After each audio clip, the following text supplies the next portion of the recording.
Now we're going to combine two glycine amino acids, two glycine molecules. One here, one here. They're identical. In order to do that, we're going to look at the carboxyl group of one and the amine group of the other one.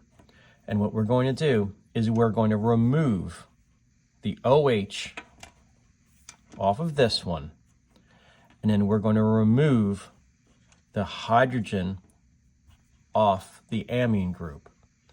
We're going to combine them together covalently, and now we have, instead of a monopeptide, peptide is the term for a small protein. Instead of a monopeptide, we have a dipeptide. Remember, di means two. So we've got a covalent bond. This is called a peptide bond, and we have an H, two H's and an O left over to make water. Just as we did with carbs, just as what happens with lipids, this is called dehydration synthesis, because we took a water away from these two molecules and they combined. In this case, they formed a peptide bond. Let's do this again. Here's another glycine. We're going to take the OH group off this one, off the carboxyl, a hydrogen off the amine group, and we're going to combine these. Dehydration synthesis. Here's another water molecule formed. Here's another glycine. Okay?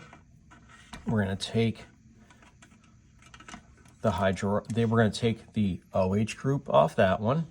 We're going to take the hydrogen off of this amine group, and we're going to combine them.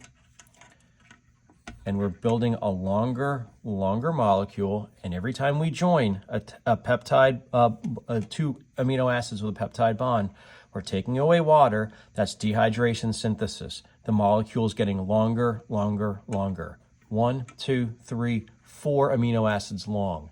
Very often, proteins are thousands and thousands of amino acids long. And based on the R groups, they will fold certain ways. Certain R groups are attracted to each other, like if one is positive and one is negative, or they might be repelled from each other if both are positive, for example, or both are negative.